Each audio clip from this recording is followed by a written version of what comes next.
presentar a nuestro conferencista el día de hoy, Andreas Kyprianau, que viene de la Universidad de Bath. Andreas Kyprianau ha tenido una larga historia de colaboración con México. Inclusive está aquí esta semana justo para promover aún más esta colaboración, en particular con la UNAM y con el SINAC. Y ya les platicará él más sobre esto. Pero en particular ha tenido más de 4 postdocs mexicanos y actualmente una estudiante de doctorado en tutela. Entonces, bueno, realmente ha sido muy bueno para el país tener esta colaboración. Hoy nos va a hablar sobre un tema escabroso. Terrorists never congregate in even numbers, or some strange results in fragmentation coalescence. Gracias. Thank you for the invitation again, and I'm really embarrassed. Although I could understand everything that Coloquio said, I still cannot give this lecture in Spanish. It's been 10 years I've been visiting Mexico, and I feel really bad I still haven't learned Spanish, so I'm sorry I'll give the lecture in English and you have to forgive me. So this is some work that I've done with a student of mine, Stephen, and the colleague Tim Rogers, and there are 2 parts to this talk, and the second half is additionally with some work also with these 2 guys, but Jason Schweinsberg, who's in UCSD in San Diego.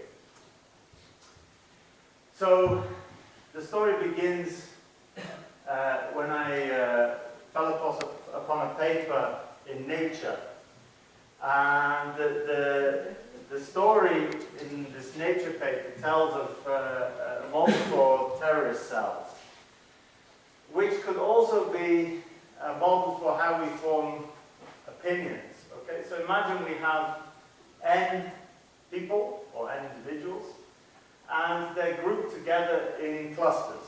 So a cluster might be a terrorist cell, or you might think of it as how we are opinionated. So a cluster is the same opinion. So in this room, there are n people, and we can gather together according to our opinions about something. And we want to allow this process to evolve randomly.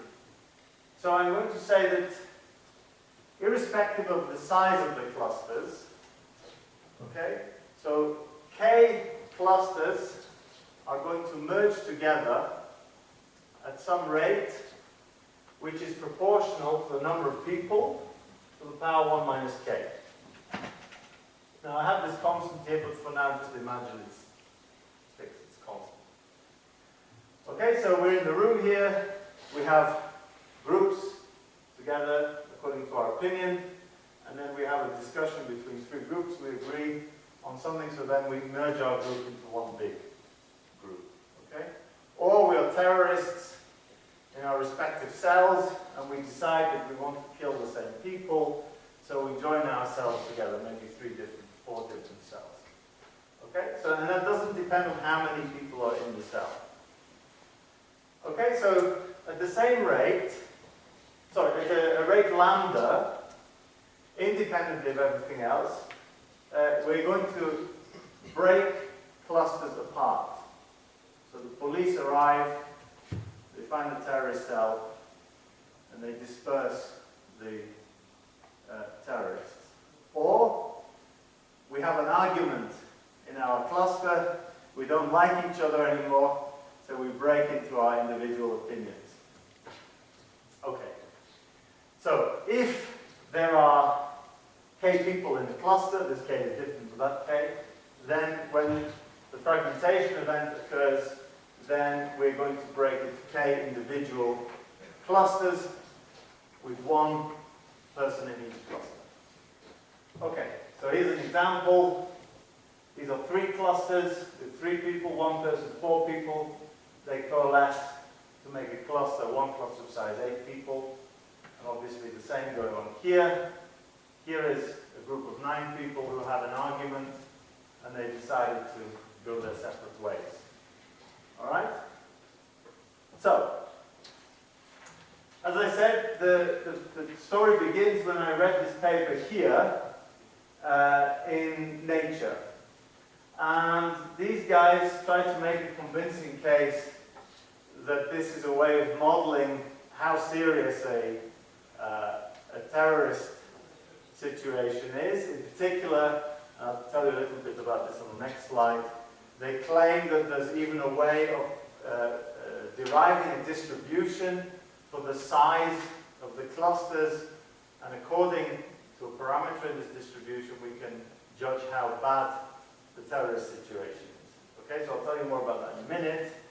But in fact, after going through the mathematical literature, we discovered that this model is quite a common one that's found in these forest fire models on random graphs. So there's this paper in particular.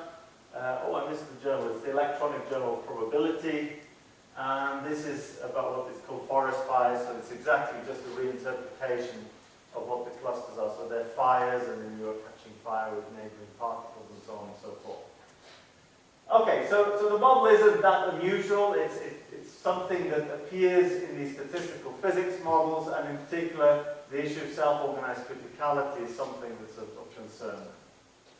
And also, if you forget the fragmentation, so basically, in that case, coalescence is the only action that occurs, so eventually everybody joins the same group, then we're talking about something which is very closely related to, and we will see this, the Smoluchowski coagulation equation.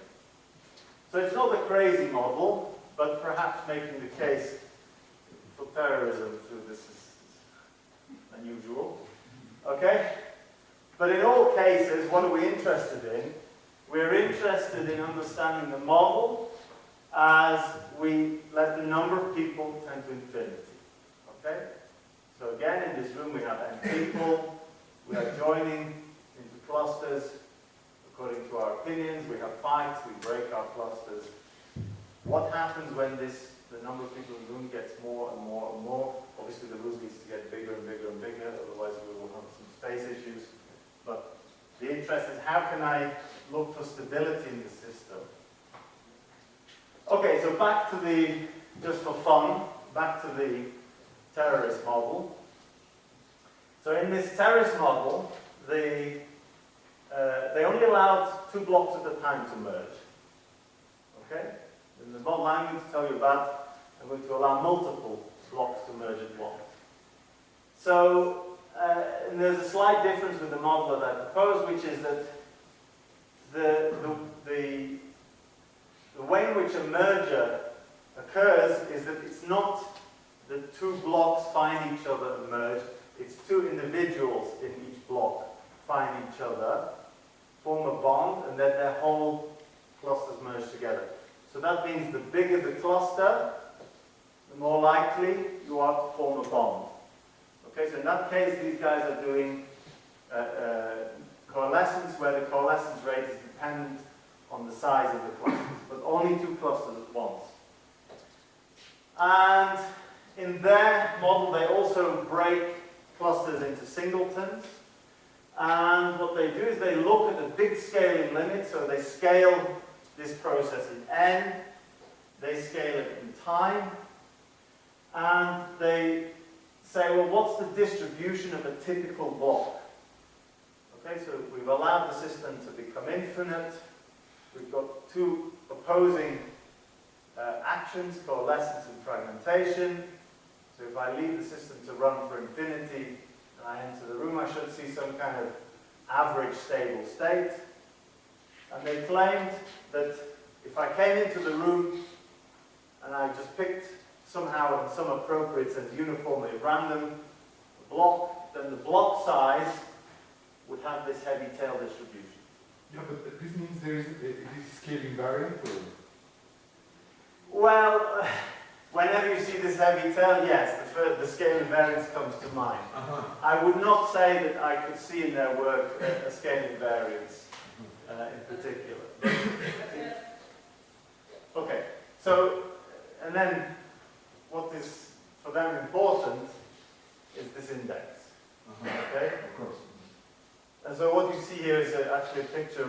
I cut this out of the article, and here, don't ask me how, they collected data, and they claimed that they could estimate this parameter alpha. And so in Northern Ireland, the parameter is somewhere between 3 and 3.5. Down here is Senegal, Iraq, Peru, Sierra Leone, Afghanistan, and global terrorism is 2.5. Okay? So, good to know. Alright, well, let's go back to our model. We're not really looking for terrorists here, but we are interested in what happens, or I was interested in what happens when I allow the clusters to merge independent of their size, but also I allow many clusters to merge at once. Okay? So that's the big difference with the previous, the nature model. Multiple mergers allowed, but not cluster dependent, cluster size dependent. Okay? So the quantity I'm going to look at here is the number of clusters of size k when I have n individuals in the system at time t. Okay? And this is scaled by the number of individuals. So if I were to think of this as a density or a distribution, it would be better to scale not by n, but by the total number of clusters. But I'm not doing that. But actually it turns out the total number of clusters is more or less scaling like n anyway. We'll see that in a minute. Okay, so rather than trying to work with an individual number of, with clusters of size k and monitor how clusters of size k behave, I'm going to wrap these quantities up into a generating function. Okay, so typically what you would do in combinatorics, you would go to generating functions when you have different cluster sizes. And I'm going to study the behavior of this object here. Okay, so I'm going to look at limiting in n and then t. So I'm not going to do any technicalities here. I'm going straight to the main result. So the main result says that, you remember, let's whiz back to the first slide. So we said that k clusters will merge at a rate proportional to n number of people to the power minus k. I had this thing here, and I said take it as a constant. Well, now if you want, you can have it dependent on k, but as you'll see in the theorem, it's not, I don't have so much. I mean, it can grow a bit, but not too fast. Okay, with k. But for the sake of argument, let's take it as a constant. Okay, so then it turns out that I can take the generating function. So this is the generating function of the number of blocks. Are you calling this g because it behaves like a Green's function? Or? Say again? Are you calling this g because it behaves like a Green's function for the problem? No, because it's a generating function. Okay. G for generating. So I take the generating function of the number of blocks of size k for each k when I have n people, and I'm going to take a limit as n tends to infinity, and I get a uniform L2 convergence in the parameter x and time as well. And what this thing converges to is this equation here. So this, a solution to this differential equation here. Now this is, I mentioned earlier, Smolakowski type equation. Okay, so this bit here is coming from the action of coalescence, and this bit here is coming from the action of fragmentation. So I'm losing something when I fragment. Obviously, if I fragment a block of k, then the number of blocks of k drops by 1, but the number of blocks of size 1 increases by k. And so there are all number of combinatorial actions that need to be taken account of, but in the end, these are the ones that survive in the limit in the differential equation. Okay, so the system settles down for a large number of terrorists and large time. But here's the next theorem. So now I'm going to go back to what I said. I'm going to look at the density of clusters. So I'm interested in the number of clusters of size k times t when I have n individuals in the system, and I'm going to divide this guy by the number of clusters. So this is really, I enter the room at time t, there are n people in the room, they're in their clusters, I pick a cluster uniformly at random. What's the probability I pick a cluster of size k? It's this one here. Okay? So the previous result is giving me a sense in which this quantity is going to converge first as the number of people tend to infinity, and secondly as time goes to infinity, so I go to the stationary state. And actually, if you look at this, you should be able to convince yourself quite easily that I can write this, the generating function of these densities here, or these probabilities, in terms of that previous generating function. So here is, the next theorem is, shows me a very strange phenomenon occurs. Okay, so I use the fact that G has a nice limit to this Smoluchowski type equation here, and I discover, so I'm doing what the terrorist article did. Okay, I'm going to look at the probability after the system goes infinitely large, time has run forever, so it's in a stable state. But what I'm going to do is I'm going to reduce the fragmentation. So I'm going to slow down fragmentation. Alright? And it turns out that if you slow down fragmentation, so here the limit is taking place in n and t, and if I slow down fragmentation, I get the probability that I enter the room and I pick uniformly at random a block of size k. Well, it depends on a certain quantity whether I see blocks of size k asymptotically or not. And that quantity m is the first alpha that is positive. Remembering alpha is the rate at which we merged in the system. So remember, when the system was finite, we have k blocks merging at rate alpha k, number of people in the system, to the power 1 minus k. I think that is what I wrote. Now, this is very strange because if you look at this mess here, well, it's not really a mess, it's rather a simple combinatorial structure here. This is the choosing n choose k, the simple choosing combinatorial. I don't know what you call it, Jim. I don't know what I call it. So, but if I look for large k, then basically I'm observing a power law now, just like in the terrorist paper, but here with an index of 3 over 2, but not on every k, only if k minus 1 divides n minus 1. So let's just think, what does that mean? This thing, n is the first n such this is positive. So what I can do is I can use these alphas now to say, well, let's say alpha 2 is 0. So what that means, I'm not allowing 2 blocks to merge. I only allow 3 or more, at least 3 or more to merge.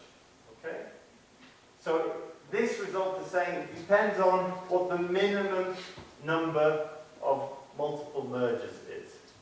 That dictates whether I see blocks asymptotically of size k or not, depending on how k behaves modulo n minus 1, or k minus 1 modulo n minus 1.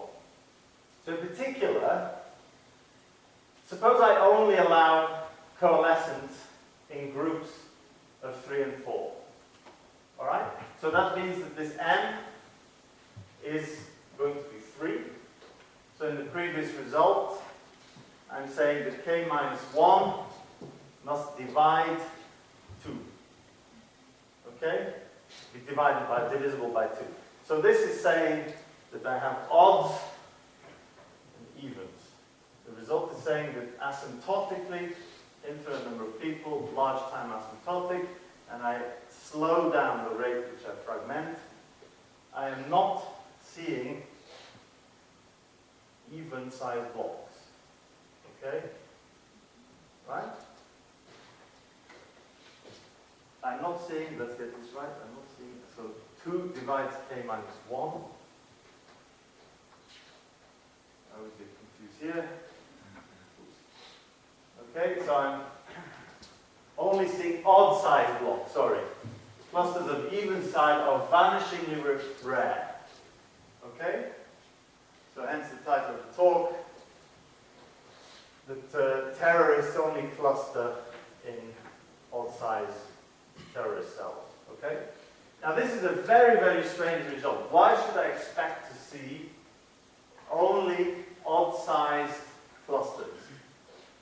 Actually, I don't know why. I can't see this intuitively on what I'm doing. The result comes out of a very long combinatorial and then analysis of the rather simple differential equation. But here's a possible explanation. And I can promise you, you won't like it. And it's almost certainly wrong, but it's the best I can think of. So, we have this universality constant, 3 over 2. Right? So the distribution is behaving asymptotically. But I come in the room and I observe a cluster, I pick a cluster, it's of size k with probability k to the minus 3 over 2, k off. Okay, so that means that if I look at the fact that I've got n people in total, I have this asymptotic decay k to the minus 3 over 2, then what is the average cluster size? So it's of order n to the half. Okay, but I have n individuals, so that means I have of order n to the half clusters. Right?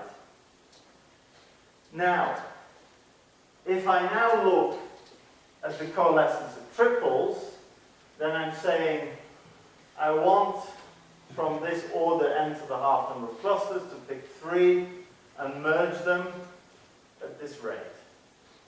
Stick in the combinatoric, this is of order n to the minus half. If I look at the coalescence of 4 blocks, then from this order of number of clusters, I'm choosing 4 times the rate. This is order n minus 1. So overwhelmingly, it's coalescence of triples that's doing all the work. Okay? But then, back to this bullet point, if I actually go back and check what this is saying for k is 1, it's telling me that I've overwhelmingly got 2/3 of the clusters being singletons. Okay, so I have 2 principles. There are lots of singletons around, and mostly, I've got 3 blocks merging at once. Now this it's barely heuristic, it's barely intuitive, but that might suggest the reason why we get odd numbers of odd-sized blocks rather than even-sized blocks, because of this huge number of singletons, and always where it's seeing triples merge. Okay, I don't have a better explanation. If you don't like it, I'm sorry, but I'd be happy to hear the alternative. Okay, now I'm going to tell you about another type of fragmentation coalescence model with another very strange result we found. So, let's now move to a different type of coalescence. So let me tell you about kingdom coalescence. So kingdom coalescence is all about merging integers. So I'm going to take the Kingman n coalescence. Okay? So it's a process that lives on the partitions of 1 to n. So what do I mean by partition of 1 to n? Well, almost what you would imagine, basically. So there's 1 to n.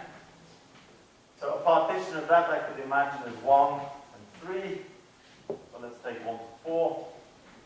2 on his own, and 4 on his own. So this is a partition of 1 to 4. So you can imagine what I mean by partitions of 1 to n. So it's a process which is evolving through time, and it's valued as a partition of the first n integers at each fixed time. And it evolves randomly. So here's my notation. So this is, I'm going to index blocks by their least element. So I have an ordered sequence of blocks. So there are, in this particular partition at time t of the n integers, I have this many blocks, and I'm going to call them pi n1, pi n2, pi n3, or pi capital N. Okay? Now, the rules I'm going to use, so as this thing evolves in time, so what's going to happen next from this current state is that any two blocks are going to merge with a constant rate. Okay? So, I come into the system at time t, I have a sequence of partitions of the first n integers, and I'm going to say that any two of these will merge at the constant rate c. So that means a particular pair merge at a constant rate, but any two pair will merge at rate nt choose 2 times c. Okay? Now, it turns out, we don't have time to go through that, you have to trust me, that both the number of blocks and the process, as we see it in the space of partitions, is Markovian. Okay, so the future depends on the past, only through the present. So it's enough to know what the state of the system is now in order to develop what happens next. So this is for a process of partitions of n integers, and typically we think about starting in the state where every integer is in its own block. Okay, so we don't need to necessarily start in this way, but the Kingman n coalescence typically would start it here in singletons, and of course then we would merge and merge and merge, and after some random time we'd hit every integer in one big block. Okay? Now it turns out that I don't need to work with a finite number of integers. I can expand this system and consider it as a process on all the natural numbers. Okay? So in fact there's a compatibility. I can embed the process, the n plus 1 coalescent, I can embed the n coalescent into the n plus 1 coalescent. There's a way of embedding one into the other, and so I get a compatibility, which just means that, well, it's okay then to expand n to infinity. Okay, so remarkably, it's okay if I start with all the integers in their own block and leave this thing to run. It still makes sense. And there's a wonderful phenomena, which is that the system, when I start it from an infinite number of blocks, when I start every integer, positive integer in its own block, it comes down to infinity. So what does that mean? Well, obviously, at time 0, I have an infinite number of blocks. And coming down from infinity means that in any epsilon of time, almost surely, there has been so many mergers, the system has collapsed to something finite. So the only way it can collapse to something finite is that, well, as it turns out, that we have a finite number of blocks with an infinite number of integers in each block. Okay, that's the only way it can be. Why is that? Well, if I have n blocks in the system, I'm merging any two at this rate. Well, of course, that's of order n squared. So if I start with an infinite number of blocks, that's a very fast rate to merge. Okay? So what happens is you start the system, and then bam, everything sucks into blocks very quickly, and you get to a finite system. Okay, so I'm saying the same here. If I look at just the number of blocks, I'm saying that even if I start this stochastic process at infinity at time 0, then almost surely for any positive time, n has dropped down to something